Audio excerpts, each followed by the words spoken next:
Hi folks, it is a cold, nasty, rainy day today, so I've decided to make some French onion soup.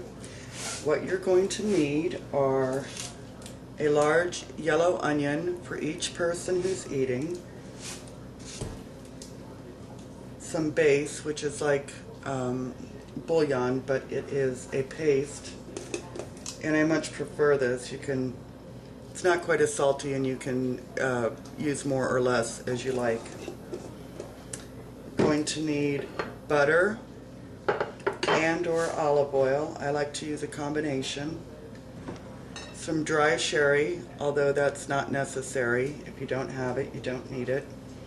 And I'm using some onion stock that I made previously with the onion skins from when I dehydrated my onions. But that's not necessary either. You can just use plain water with the base if you prefer. And then for later we're going to need some Swiss cheese and some dry Italian or French bread rounds, which I will show you later. And I'll be back. I forgot to mention you'll also need some bay leaves and some garlic. I'm using the pre-chopped. You can use the dry if you prefer. And I'll be back. Okay, I have all of the onions in the pan except one. I want to show you how to slice that. So if you give me a sec here to get things set up.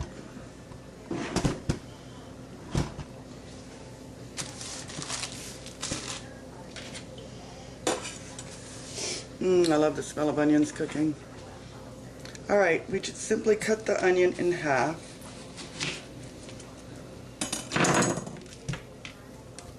And once it's cut in half, you cut from top to bottom.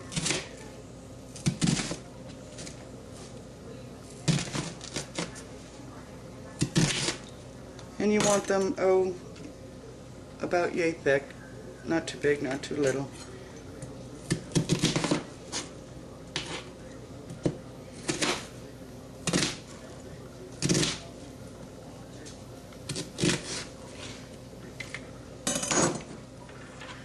Now, when you first start these cooking in the pot, you're going to want them on a medium-high heat. They give off a lot of liquid in the beginning, and you kind of have to keep a little bit of an eye on them. Put in about a half a teaspoon of salt just to get them started. Not too much salt because your bouillon is going to have salt in it also. But then after it's given off most of its liquid, you're going to want to turn the heat down pretty low, otherwise they're going to burn. And this meal is inexpensive and it's very easy to make, but it is time consuming. So I'm going to put mine on, say medium-high heat. Haven't added my salt yet.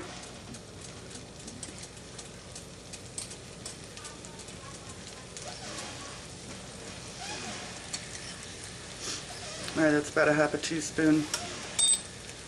And I will be back later when it starts doing something. For now, you just want to stir it a little bit, get it going. I'll be back. Okay, so I'm continuing to cook and stir, separating the layers of the onions as I go. We still have quite a ways to go. Can you see that brown down in the bottom of the pot? Anytime you see that, that's what we're looking for, but you want to kind of scrape that off because you don't want it to scorch. And we're going to cook this until it's well caramelized, which means until it's a nice soft brown, the color of caramel. But we're going to have to continue to scrape the bottom of the pan as we go. And I can tell by looking at this that I do not have enough oil in here. And you'll be able to tell if it just starts to seem a little too sticky or something, or look too dry. You want a nice big pot like the one I'm using to help evaporate the liquid. Separate your rings, your layers as you go. You could do this in a frying pan if you don't have a big pot like this. You would just have to transfer it later to a pot when we add the liquid. The only thing I have in here still is the oil, the butter, the onions, and the salt. No garlic yet, nothing like that. That'll all come later. The garlic would tend to burn more quickly than the onions. Anyway, I'll be back as we progress. As soon as your pan starts to get a fair amount of this brown down in the bottom, you want to turn your heat down. Don't let it get away from you or it will burn. The last, I don't know, 20 minutes of this or so is a little excruciating because the heat has to be very low and you have to turn and scrape a lot. Anyway, you see how much volume is in here now, and I'll be back in a bit. Okay, we're probably about halfway there now. It's still going to take some time. And of course, while you're doing this, you can clean the kitchen or make some bread or just hang out and do something else that's needed. If you do leave the room, just don't forget about it. Ooh, it smells so good. I wish you could smell it. I'll be back as we go. Again, this brown is what we're looking for. And you just want to keep scraping it. You need a wooden spoon is best so you don't scrape your pan. And you just keep scraping and scraping and stirring.